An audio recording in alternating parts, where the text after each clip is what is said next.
Okay, Gemara Sanhedrin Ch Amid Aleph. Amid. Okay, Ch Amid Aleph. In the Schattenstein is 78, A3, all the way at the end of the page. In a regular Gemara, it's 11 lines in the end of the page. Ayin Ches Amid Aleph, 11 lines in the end of the page. Okay, Amid Rava said, this is a continuing teachings of Rava about killing animals. You kill a treifa, you don't kill a treifa. And Amid Rava says like this: Shor treifa shahadak. Okay, shor treifa means an ox that has a treifa, that's treifa, that means it's going to die within a year. So many aspects, the din is it's already dead. Therefore, you can't shecht the treifa because you're shechting a dead animal. It's still alive, but the fact that it's going to die within a year, because it's treifa, means you can't shecht it. So he says, what happens in an animal that was a treifa? Shaharag, that killed the person. So now the question, do you kill the animal or not? Normally an ox kills a person, you kill the animal. So it says, Rabbi said chayiv. He is chayiv. That means the ox gets killed. Shar shel adam treifa shahadag. But what happens if the ox was owned by a person who was a treifa? Not the animal was a treifa. The person was a treifa. Then the din is potter. Then he don't kill the ox. Why? My timer, Amar Kra, because the pasuk says about an ox that kills a person. Hashar yisakel, the ox you stone. V'gam ba'alav yumas, you kill the person. Which, by the way, doesn't mean literally you kill the owner. It means he has to pay money. But the pasuk in the same statement says you kill the ox and you kill the owner. So therefore, the Gemara learns any case where the owner can die, then the ox can get stoned. But any case, because we learned before in the Gemara, if a treifa kills somebody, you can't kill him. So therefore the din is, if the ox is owned by a person who's a treifa, just like you can't kill the person because the Gemara said before he's a treifa, so then you can't kill the ox either. I'll show you something. That's what Rava holds. Rav Ashi holds no. Afilu shor treifa nami shoharek potter. Not only, Rava said, if the ox is a treifa, you kill the ox. That's what Rava said. Rav Ashi said no. Even if the ox was a treifa, you can't kill the ox. My timer, because kiv and the bolim have a ptir. Because just like this, if the ox would be the owner, in other words, the ox cannot be stricter than the owner. If the owner killed the person, you wouldn't kill the owner because he's a treifa. The Gemara said before, if the owner is a treifa, you can't kill him because he's dead already. So if the owner can't get killed, Rav Ashi says, so how can you kill the ox? So there's an argument between Rav and Rav Ashi. Okay, everybody agrees that if the owner is a treifa, the owner of the ox is a treifa, you can't kill the ox because the pasuk says you kill the ox and you kill the owner. So if you can't kill the owner, you can't kill the ox. What happens if the ox itself is only the treifa, not the owner? So Rava says, you get killed. Why not? The ox killed somebody, you kill him. But Rav Ashi says, no, you can't kill him because the ox cannot be stricter than the owner. If the owner killed somebody, you wouldn't kill the owner. So if an ox kills somebody, you kill the ox. So what are you going to do with the ox? Nothing. So kill the owner? The owner's going to die. The ox is going to die anyway. Why not kill the treifa owner? Because you don't kill the owner. It says you must. The Gemara says doesn't mean money. You kill him. It means he has to pay kaifer. He has to pay money. If somebody's ox kills somebody, even though the Torah says gamba olav you must, it doesn't mean literally. Just like ayin tachas ayin, eye for eye, doesn't mean literal. Gamba olav you must. Rashi says in Chumash Mishpatim, and that's what from the Gemara. The Gemara learned that it can't be he killed the owner because he didn't do it. His ox did it. But the gory ox, you know that it's going to do it again? No. Yeah, but that doesn't mean that I'm responsible to God. Somebody is responsible to die because his axe killed somebody. He didn't kill anybody We're though. talking about a short nugget that was established 3 times. Only after 3 times of goring you killed him, not the first 2. No, when he kills a person, you kill him anyway. Even Yeah. if it's the first time. Yeah. Okay, she said by I have a question. What? So, short trefa can live the whole year? It's not like if the trefa is already going to be dying. The din in treifis and shchunarach from the Gemara in Chulin says clearly that the definition of a treifa is the animal has an illness or a puncture or a hole or something that the animal is going to die within 12 months. Oh, it's not trefa when another animal attacks him? Like, for example, That's another definition of treifa. Oh, so maybe- Basa basada treifa leisechel. The Gemara learns out, why do you have to check the lungs of an animal? You have to check the various limbs of an animal. Because if there's certain punctures, injuries, needles, or whatever, damages, then it's a treif animal. Okay. She said by a sakelev. So it says like this. Now what happens if a guy incited a dog or a snake against somebody? Now the guy got the dog and the snake to bite somebody, and the guy died, so the owner is not chayiv. Why? The Mishnah said because he only did it indirectly. He didn't do it directly. The snake was the one that killed him. If I send a snake to somebody's room and the snake kills someone, I'm not fired? No, the Mishnah said you're potter. Even if you bring the snake to kill someone.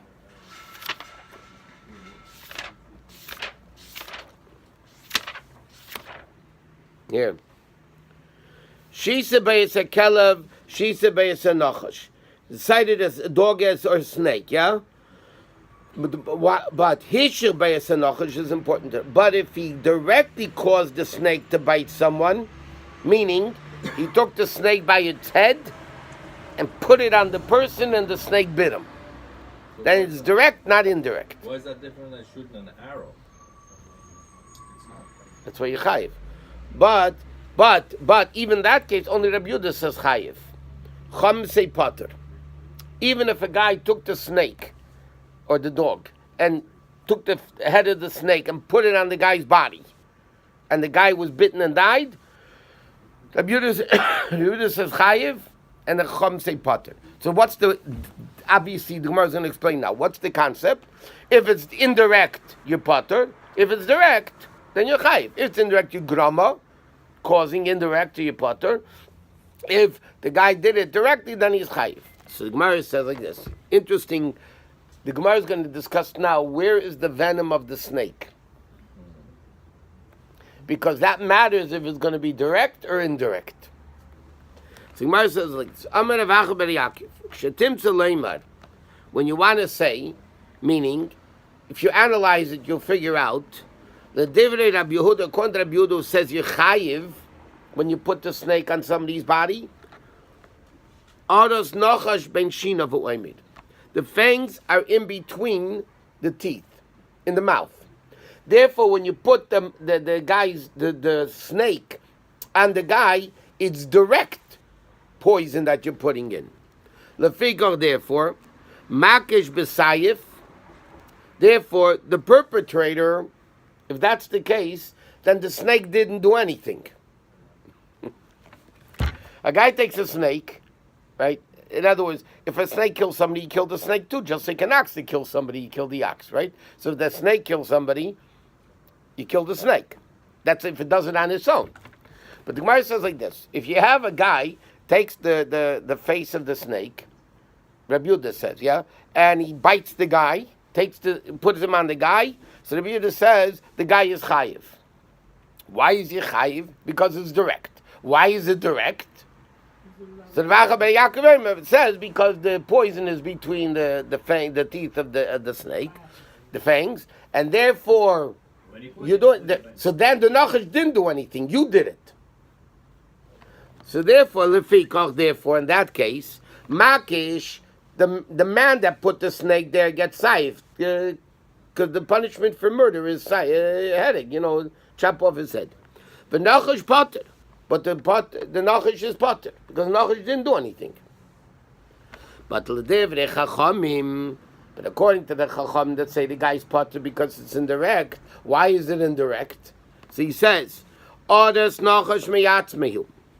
The nachash does it on his own. Meaning, after it pierces the guy, then the nachash creates the venom to kill the guy.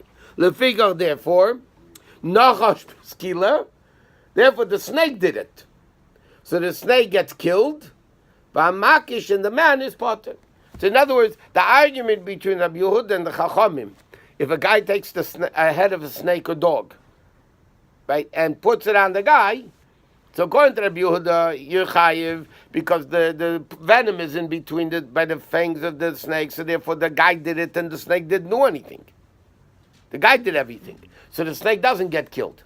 But if, according to the Chachamim, that the guy is potter, because the venom is not between the fangs of the snake. Therefore, the guy didn't do anything, but the snake did it. So the snake get killed and the guy doesn't. But the question is this. 1 second, what? What difference does it make where the venom is? I mean, If it's direct or indirect? I mean, if it's between his, If it's between the teeth, and I put the thing there, that means I put the venom directly into the person. that's where it is, of course. No, the Gemara says The Gemara Where says else could it be? it says he throws it up. Here,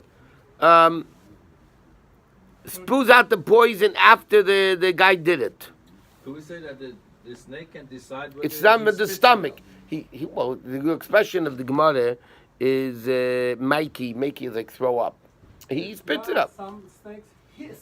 No, Comes This from the inside. snake Sometimes decides my whether question to is inject the poison or not, because when it's eating, he's not going to inject. He has control over that. Yeah, but snakes have no free choice. That's the point. You That's can't. what was my other question. I mean, if he's Why do you doing kill it- the snake? We learned already. Why do you kill the snake? Why do you kill the ox? You don't have free If I choice. didn't do it, if I didn't push the snake wouldn't do it. So it's like I'm doing. It's like not. But I the didn't choice directly of kill the guy. But the question is this: can the snake? The snake is like a maybe knife in my When hand. you put him on the No. head of the person, can the snake like choose or not? Like if to Yeah, put the there- venom or not? there That's is, the there is question. venomless biting. Sometimes they bite and they But the snake doesn't have free choice. You don't understand. You're talking about punishing a guy with death is only if an animal doesn't have free. Why do you kill the ox who kills a person? Not because the ox did something wrong. Because something bad happened to a person through the ox, right? The Torah says you kill him. But if you're putting it, keeping you, it's like. If It's a weapon. It's like me destroying the gun. Okay, the gun killed someone. Now you have to destroy the gun. I put the gun next to the guy's heart, but I don't pull the trigger. It's automatic. God forbid. It's not. But it is Somebody puts a automatic. It's gun- not. Somebody, But he didn't do it. What? somebody owns a gun, has the permit for a gun, and he puts it in a room. There's no locks or anything on the gun. And God forbid somebody uses it and gets shot. Who is responsible? According to Torah, Yes. only the guy that shot him. The other guy is not. Now in secular law, it's different because he's an accomplice and he's in Torah law. B'day Shemayim maybe you have to figure it out what to do there. But Bezdin can't kill you. You didn't do anything. Is the owner's gun. So he did it. He didn't do it, but So you don't do it. You're not chayiv. Why is it so difficult to understand? You do something, you're chayiv. You don't do something, you're potter. You do something indirectly, you're potter. But here it says, but according to the sage, the snake spews out the poison of its own volition.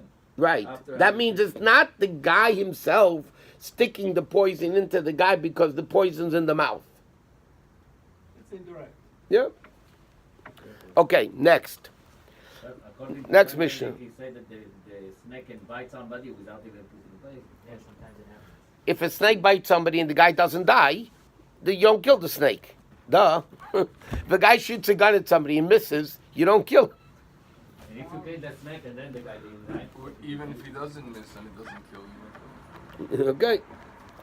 Okay, so now the next Mishnah says like this. Bottom of Ayin Ches. Hamakas Chaveirei, a guy hits somebody, be'evnei be'egref with a stone or his fist. V'amdu lemisa. And the judges say, listen, because what's the din? The Torah says, if a guy hits somebody, Bezdin has to figure out, is that enough to kill a guy or not? If I just smacked you in the face like this, and then the guy dies. So Bezdin, Chas v'shalom. Bezdin knows that this is not going to kill a guy. So even though the guy died from it, I'm not going to be chayiv misa because I didn't hit him. Hit that's going to kill him. So who has to evaluate if the guy is going to die from it or not? Bezdin has to evaluate, right? So it says like this: V'amdu misa. Bezdin assessed that the guy would die from the wound. What happened? V'heikum mashahaya, and then he recovered a little bit. Now the judge says he's not going to die. Okay? First the judge says from this hit he's going to die. Then the guy got better a little bit. The judge says he's not going to die. And then, and then the guy deteriorated and died. So the din is chayiv. What is deteriorated? Deteriorated. He got worse. In other words, the initial blow, Bezdin said, would kill him. Then he got better, and Bezdin says, no, he's not going to die. Then the guy got worse and died. So the Chachamim say chayiv, Rabbi Nechemia says potter. Rabbi Nechemia says potter. Why potter? Literally means there's legs to stand on. Meaning, the fact that the guy got better and now is not going to die. So how do you know this day they got worse afterwards and died? How do you know it's from the first blow? Maybe something else happened that made him die. So you can't kill the guy because he didn't for sure kill him.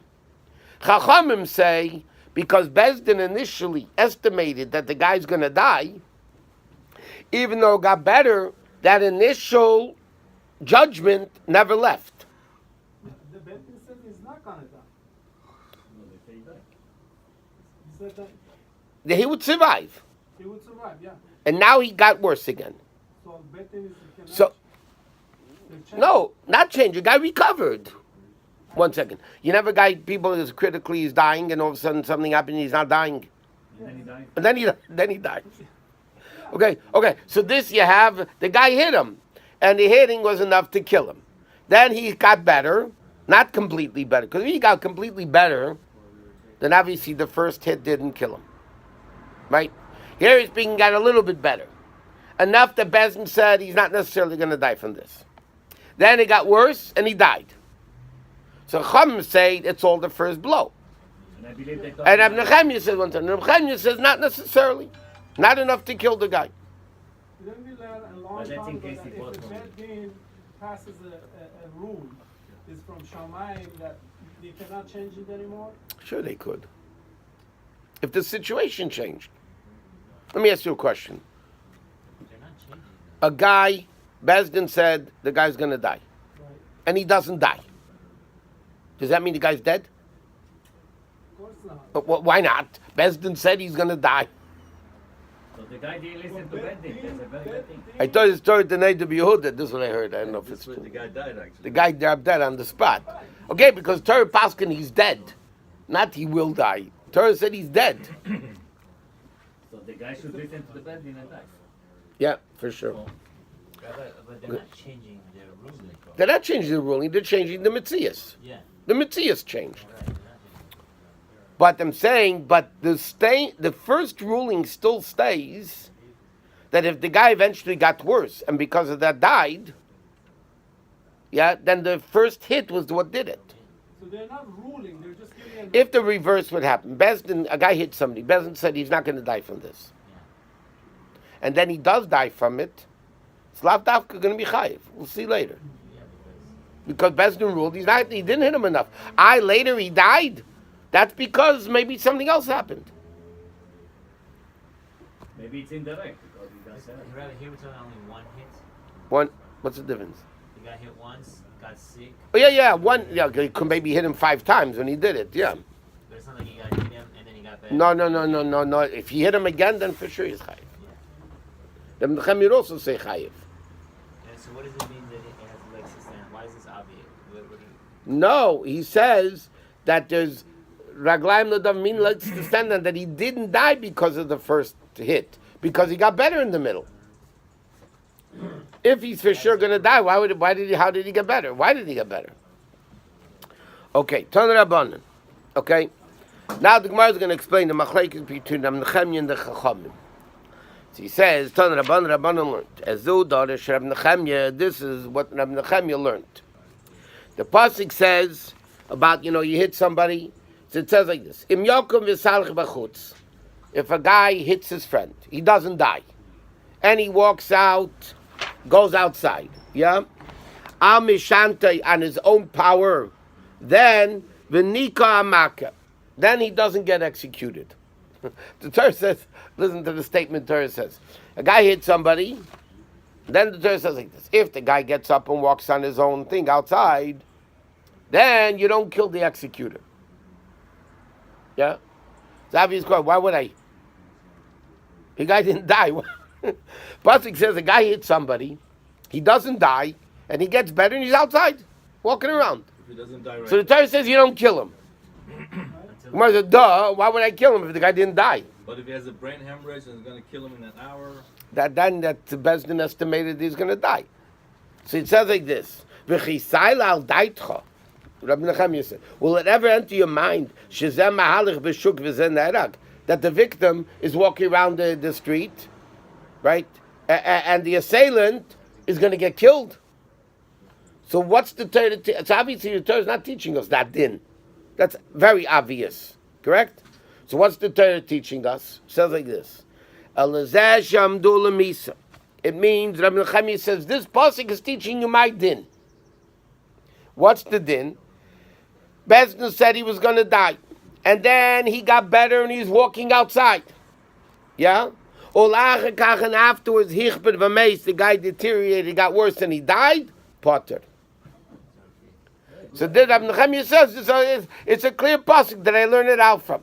The pasuk says he hit a guy and he walks outside in the street.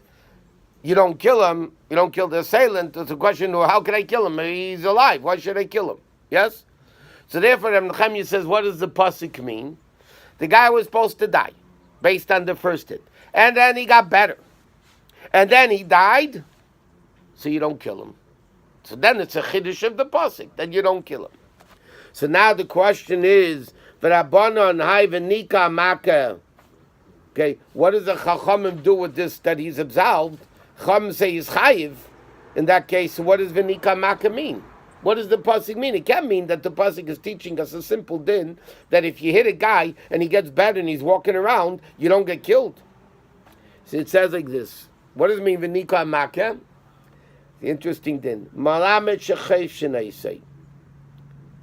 Bezdin puts the guy in jail until they figure out if the guy's going to die or not. Listen to this.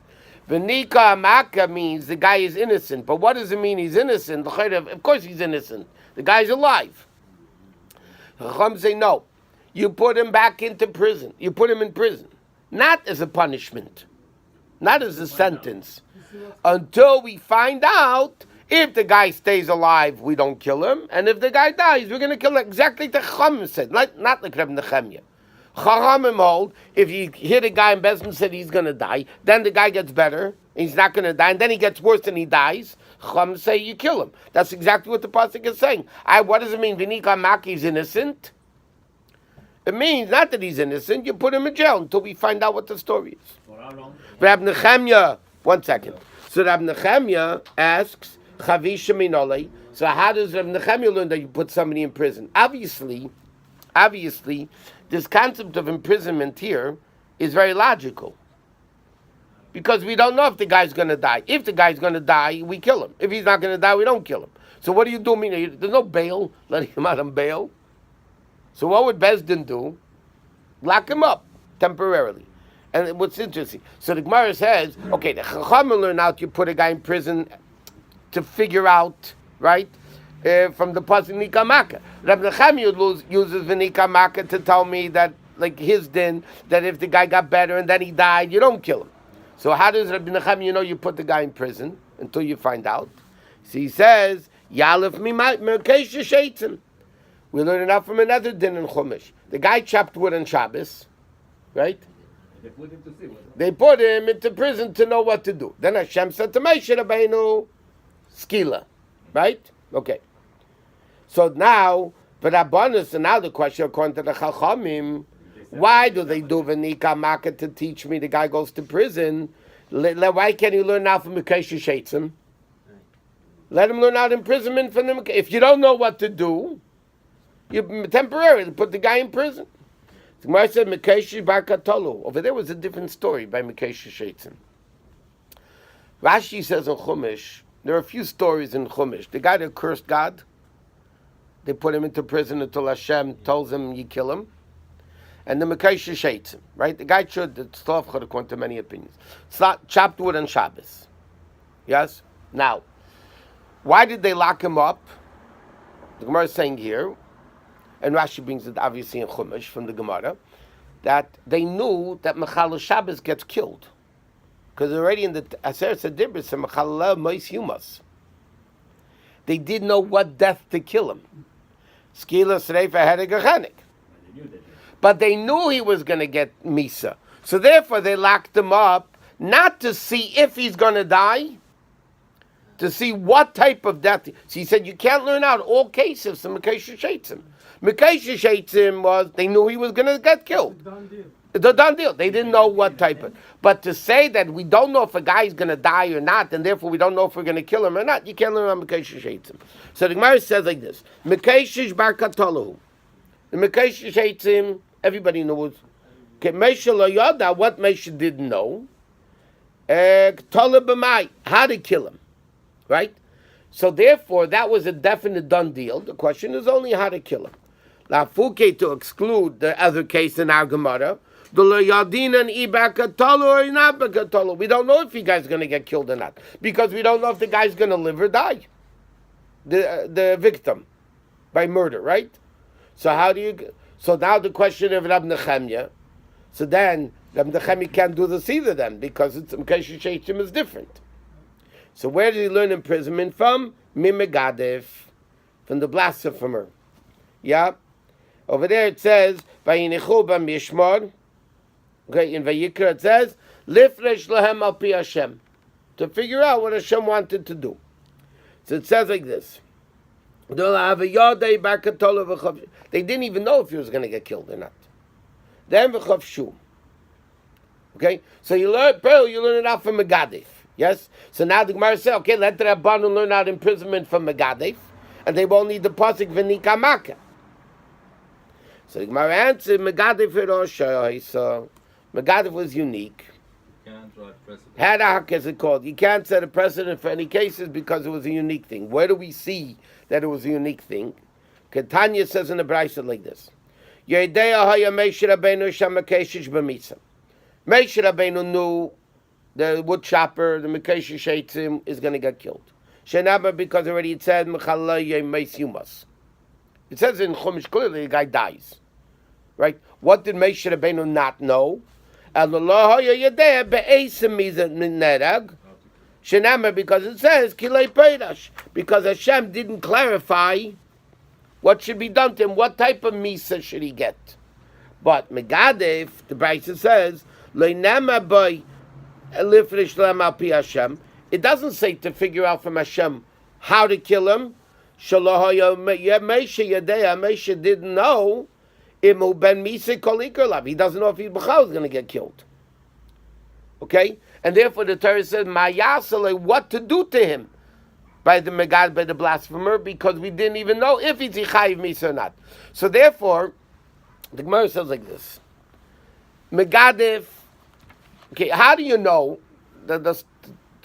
summarize this Gemara, how do we know that if a guy is supposed to get killed, or we don't know if he gets killed, or we don't know if he's going to get killed, that you put him in prison? Okay? So the Chachamim learn it out from the positive in Nikamaka. Because the Torah says you hit somebody and he's going to die, and then he gets bad and he walks outside, you don't kill him. And, of course you can't kill him, the guy's alive. So V'nikamaka, Rab Nechemya teaches us that, what does it mean? That if the guy got worse afterwards, you kill him. Chachamim hold, Nechemya says to teach me that you don't kill him. Right? V'nikamak, he's innocent. But the Chachamim, what do they do v'nikamaka? So the v'nikamaka teaches us you put him into prison. So when I say, how did Rab Nechemya know that you put a guy in prison? So he said, Mekaysh Sheitzim. So Gemara says you can't learn that from Mekayshel Shaitim because Moshe Rabbeinu knew the guy was going to die. He just didn't know what else to give him. So he said, okay, from Megadif. So Gemara says, well, why can't the Chacham learn that from Megadif? Megadif is unique. It's a unique situation. But the Pearl, but both opinions seem to say that if a guy hits somebody, and we don't know if the guy's going to die or not, we have to wait. Bezdin will lock up the guy until they figure out what the story is. At what point is he healthy if he walks on his feet? I mean, what is the test that he's okay now? They do a PT scan? Yeah, PT scan. They They observe him, right? They observe him. Bezdin, they had doctors in those days. They observe him. Can I tell you a little secret? Doctors in those days, with all due respect, were better doctors than today. Except we have more knowledge, not the pharmacists. Pharmacists were definitely worse. The doctors had a better understanding without all the technology in there. They knew. The Rambam was a brilliant doctor. He didn't know of all the technology we have today. Sometimes they could smell the defecation and know what's wrong. They knew. But again, this whole concept of prison, there's no prison sentence in Torah. The Gemara says these two cases, Megadif and Mekayshel Shaitim, plus if a guy kills somebody, hits somebody, we don't know if he's going to die or not. The Gemara clearly says he's in jail. There's other cases where Bezdin would lock somebody up, but not, L'mashal, it says, if there was a crazy person that was going around beating up people and killing people and you couldn't prove it, but it's like the OJ case. Everybody knew he did it, just couldn't prove it. So in the time of the Gemara, in the time of the Chumash, Torah, they would lock him up, not as a punishment, not as a sentence of a punishment. There's no jail term in Torah, and the Rebbe explains why. They would lock him up, to keep him off the street. Or they said Nebuch, if there was a girl that was crazy, Nebuch crazy, and all the men were taking advantage of her, so then they would lock up the girl for her protection. But it wasn't a jail. They would push